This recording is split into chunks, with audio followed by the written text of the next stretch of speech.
तुम कमाल करते हो यूँ धड़कनों का मेरी इस्तेमाल करते हो।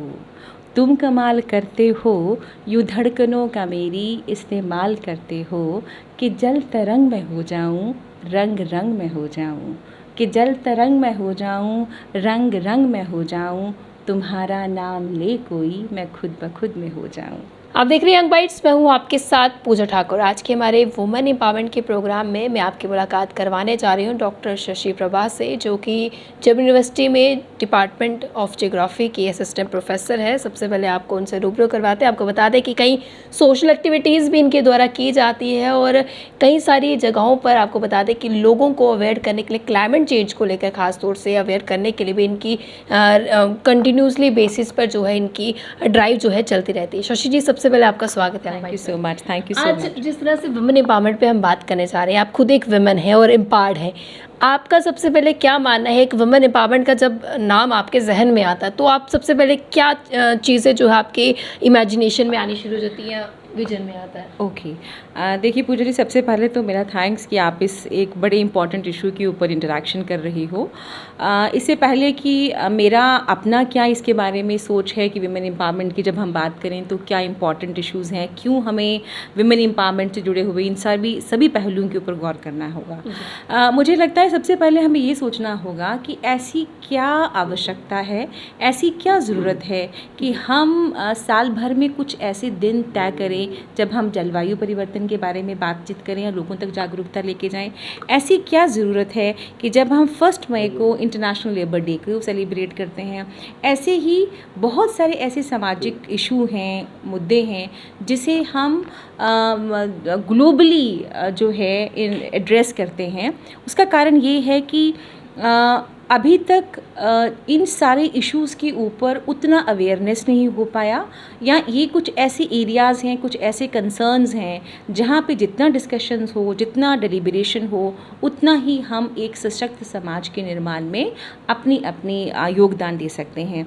तो जहाँ पे वुमेन एम्पावरमेंट की बात है कि हम 8 मार्च को दुनिया भर में महिला दिवस या इंटरनेशनल वुमेन डे को सेलिब्रेट करते हैं, इसका कारण सबसे बड़ा ये है कि जब हम ये मानते हैं कि समाज को सशक्त और सुदृढ़ बनाने के लिए महिला का बहुत बड़ा योगदान है, और अगर मैं ये कहूँ कि अगर हमें एक सशक्त समाज का निर्माण करना है तो उस निर्माण में एक महिला और पुरुष की भागीदारी एक जैसी होनी चाहिए। लेकिन विडंबना इस चीज़ की है कि जिस सशक्त समाज की हम बात करते हैं उसमें महिलाओं का योगदान बहुत देर तक वैसा नहीं हो पाया, बहुत सारे सामाजिक, आर्थिक और राजनीतिक कारणों की वजह से जैसा होना चाहिए। तो आपने सुना होगा कि क्योंकि महिला, आप समझते होंगे, मैं आज से 60 साल या 50 साल पहले की बात करूं तो हमारी जो सामाजिक एक संरचना है उसमें आज के दौर में तो शायद ये चीज़ को हम इतना बात ही नहीं करते, लेकिन समाज हमेशा एक पुरुष प्रधान समाज रहा, जिसमें पुरुषों को, हमारे जो पुरुष साथी हैं उन्हीं को ही ये अधिकार, तो मैं यूँ नहीं कह सकती, लेकिन मानसिकता इस तरह से बनेगी कि जो भी फैसला होगा, जो भी निर्णय लेना होगा, वो एक पुरुष जो सदस्य होगा परिवार का वही लेगा। लेकिन ये धीरे धीरे चीज़ें इतनी गहरी होती गई कि समाज ने इसे धीरे धीरे खोखला करना शुरू कर दिया। इसीलिए आज हम जब महिलाओं की सशक्तिकरण की बात करते हैं, महिलाओं को एम्पावर्ड होने की बात करते हैं, तो हम ये मानते हैं, और आपने देखा भी होगा कि कैसे सामाजिक तौर पे, राजनीतिक तौर पे और आर्थिक तौर पे कितने नए प्रयास सरकार की तरफ से किए जा रहे हैं ताकि हमारी बच्चियों को, महिलाओं को, वो गांव देहात की हों या शहरों की हों, उन्हें वो सारे अवसर मिले कि वो अपनी प्रतिभा के आधार पर अपने जीवन को एक नई दिशा दे पाएँ। तो जहाँ तक महिला का आप एम्पावरमेंट की बात करते हैं, वुमेन एम्पावरमेंट की बात करते हैं, आज के परिप्रेक्ष्य में ये एक बहुत ज्वलंत मुद्दा है। और एक चीज़ मैं कहना चाहूँगी, आपने सस्टेनेबल डेवलपमेंट गोल्स के बारे में सुना होगा। सस्टेनेबल डेवलपमेंट गोल के 17 डिफरेंट गोल हैं, जिसमें हम जलवायु परिवर्तन, गरीबी है, या प्राकृतिक संसाधनों का, नेचुरल रिसोर्स की मैनेजमेंट की बात है, या फिर हम बात करें कि वाटर कंजर्वेशन की बात है। बहुत सारे ऐसे पहलू हैं जहाँ पे ग्लोबली दुनिया के हर एक समाज को मिलकर इन सब मुद्दों पे ऊपर बात करनी है।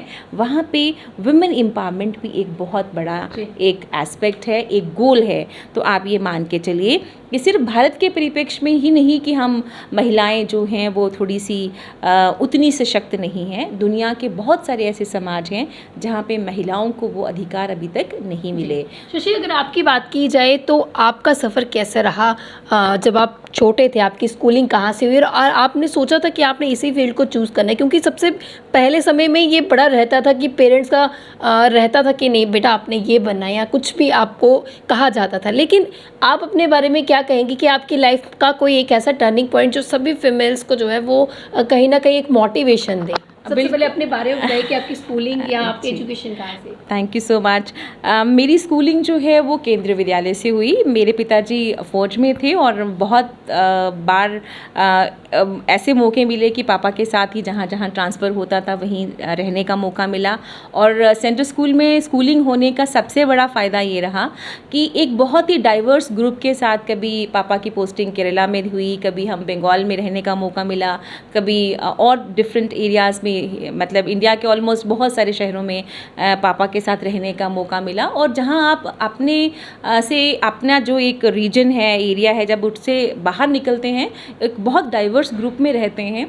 तो बेसिकली जम्मू के रहने बेसिकली जम्मू से ही हैं, लेकिन पापा क्योंकि आर्मी में थे तो उनके साथ रहने का मौका मिला। और केवी में पढ़ने का सबसे बड़ा प्लस पॉइंट ये रहता है कि वहाँ पे डिफरेंट रीजन के, डिफरेंट कल्चरल बैकग्राउंड के स्टूडेंट्स आपके साथ ही होते हैं। तो एक बड़े डाइवर्स ग्रुप के साथ रह के जो आप सीखते हैं वो मौका, मुझे लगता है जो केवी में पढ़ने वाले बच्चे हैं, अभी भी मुझे लगता है कि आप में से बहुत लोग होंगे जो केवी के प्रोडक्ट हैं, तो वो हमेशा उनकी पर्सनालिटी का एक हिस्सा रहता है। और दूसरी चीज़ आपने ये कहा कि कैसे आपको लगा या परिवार की और बैकग्राउंड के बारे में, तो मैं आपको ये बता, teaching profession, right, teaching profession, और साथ में मेरे फैमिली का क्या इसमें टेक था। मैं आपको ये बताती चलूँ कि मेरे पिताजी एक फ़ौजी हैं और एक भारतीय सेना में उन्होंने बहुत अच्छी बेहतरीन सेवाएं दी। और वो हमेशा से ये मानते थे कि एजुकेशन जो है बहुत इम्पॉर्टेंट है, और ख़ासकर जहाँ पे बेटी की एजुकेशन है उन्होंने उसको बहुत इंश्योर किया। मुझे लगता है कि जिस दौर में 90s में मैंने 98 में मैंने मास्टर्स किया जम्मू यूनिवर्सिटी से, और 90s में जो एक समाज का मैं कहूँगी दृष्टिकोण था, ये सोच थी, वो उतनी ओपन जैसे आज थी वैसी नहीं थी। ये हमेशा से रहता था बेटी ने ग्रेजुएशन किया उसकी शादी कर दो, मास्टर्स किया उसकी शादी कर दो। लेकिन मेरे फैमिली में मेरे फादर ने हमेशा ये इंश्योर किया कि नहीं, मुझे वो सारे अवसर मिलने चाहिए, वो पूरी जितना भी वो अपनी हालात के मुताबिक दे सकते थे। मुझे उनसे बहुत हिम्मत मिली, बहुत हौसला मिला, और जो यकीन मेरे परिवार का मुझ पे था उसने ही मुझे इस पूरे सफ़र तक आगे लेके आ सका। और बिल्कुल मैं सोचा था कि बिल्कुल हाँ, मुझे लगता है कि बचपन से जो सबसे एक फैसिनेटिंग एक शौक़ होता है बच्चों का, वही होता है कि सबसे पहले बच्चा किस चीज़ को नकल करता है, इमिटेट करता है। वो फर्स्ट डे सेकेंड डे भी स्कूल में जाएगा तो बच्चा घर आके सबसे पहले अपने टीचर को इमिटेट करता है। तो हाँ, वो तो था ही, वो करते थे। उसके अलावा और कुछ ऐसी हॉबीज़ जो होती है ना, क्योंकि बड़ी बार ऐसा होता है कि हमारी बड़ी सारी जो हॉबीज़ रहती हैं वो टाइम की क्या कहेंगे कमी के चलते हम उसे पूरी नहीं कर पाते, या हम सोचते हैं कि काश हमारे पास समय होता तो हम इस हॉबी को जो आगे चलाते हैं। तो ऐसी कोई हिडन हॉबी आपकी? हिडन हॉबी तो हाँ, एक्चुअली मुझे आप स्टेज कंडक्ट करना बहुत अच्छा लगता है। और मुझे लगता है कि शायद आपने देखा भी होगा कि जम्मू यूनिवर्सिटीज़ के बहुत सारे बहुत प्रोग्राम्स हैं जहाँ पे मेरी यूनिवर्सिटी की अथॉरिटीज़ मुझ पे इतना ट्रस्ट करती हैं, मुझे इतना इज़्ज़त और सम्मान देती हैं कि मुझे ये रिस्पॉन्सिबिलिटी दी जाती है कि मैं बहुत बहुत बड़े प्रोग्राम्स को कंडक्ट करती हूँ। और ईश्वर का बहुत बहुत आशीर्वाद है कि जब आपके ऊपर आपकी इंस्टीट्यूशंस के लोगों को इतना यकीन है, जब ये यकीन मुझे और आगे लेके चलने में मुझे बहुत हेल्प करता है कि नहीं, सबको लगता है कि कर सकती हूँ और करने का शौक़ भी है। और मुझे पोइट्री लिखना तो नहीं, लेकिन पोइट्री पढ़ने का शौक़ है, क्योंकि मुझे लगता है कि पोइट्री लिखना एक बहुत बड़ी कला है। मैं उस काबिल नहीं कि मैं पोइट्री लिख सकूं, लेकिन उसके साथ साथ शायरी या पोइट्री कोई अपनी एक फेवरेट शायरी या पोइट्री हमारे व्यूअर्स के साथ शेयर कीजिए। मैंने ये कहा कि मैं लिखती नहीं हूँ। जो आपकी फेवरेट होगी, कोई लिखी होगी कहीं पर, तो वहाँ से दिखता है। हाँ बिल्कुल, उसको मैं शेयर करना चाहूँगी। तुम कमाल करते हो, यूँ धड़कनों का मेरी इस्तेमाल करते हो। तुम कमाल करते हो, यूँ धड़कनों का मेरी इस्तेमाल करते हो, कि जल तरंग में हो जाऊँ, रंग रंग में हो जाऊँ, कि जल तरंग में हो जाऊँ, रंग रंग में हो जाऊँ, तुम्हारा नाम ले कोई मैं खुद ब खुद में हो जाऊँ। क्या बात है! ये किसके लिए डेडिकेटेड है? Dedicated to my life partner who's been a support always, and if I'm sitting here talking to you, it is all because I have been blessed with a wonderful partner who is with me, standing all together, blessing me for all the times, and I think it is all वो because कहते हैं ना कि हर कामयाब आदमी के पीछे एक औरत का हाथ रहता है, वहीं पर क्या इस बात को भी हम नकार नहीं सकते कि एक कामयाब औरत के पीछे भी एक बिल्कुल, मुझे लगता है कि अगर एक कामयाब पुरुष पे एक महिला का हाथ होता है, और अगर एक महिला आज के दौर में, आपने बहुत अच्छा थीम चुना, विमेन एम्पावरमेंट, मुझे लगता है कि हमारे वो आज साथी हैं, पुरुष साथी जो आपके जीवन के साथी हैं, आपके परिवार का हिस्सा हैं, आपके भाई हैं, पिताजी हैं, या आपके जीवन के साथी हैं, इन लोगों का हमारी ज़िंदगियों में जो मुकाम है, जो हौसला, जो हिम्मत हमें उनसे मिलती है, मुझे लगता है उसके बिना हम ज़िंदगी की किसी भी सफ़र में कामयाबी हासिल नहीं कर सकते। तो हमारे मीडियम से जितने व्यूअर्स आपको देख रहे हो, क्या एक मैसेज जो है उनके साथ शेयर करना चाहेंगे आज के? बिल्कुल, ये बहुत इम्पॉर्टेंट थीम है जहाँ पे वुमेन एम्पावरमेंट की बात है। मैंने आपसे पहले भी बात की कि कैसे ये विषय बहुत ज़रूरी है, लेकिन इसके साथ साथ वुमेन एम्पावरमेंट पे बात की जाती है महिला के सशक्तिकरण की, लेकिन इसी के साथ साथ हमें इस एक बहुत थिन लाइन है, एक बहुत एक हल्की सी एक बाउंड्री कहूँगी या एक लाइन कहूँगी, कि जहाँ बच्चियों को, जो आज की इस युवा पीढ़ी का हिस्सा है, हमें अपने आप को एम्पावर्ड करना है, लेकिन इसकी एम्पावरमेंट के साथ साथ हमें अपने कल्चरल वैल्यूज़ को, अपने संस्कारों को, अपने वो सारे जो चीज़ें हमें अलग पहचान देती हैं भारतीय होने के नाते, जो हमें पहचान देती हैं कि जम्मू कश्मीर के इस हिस्से का हम लीड कर रहे हैं, हमें अपनी परंपराओं के साथ बांध के अपने आप को रखना होगा।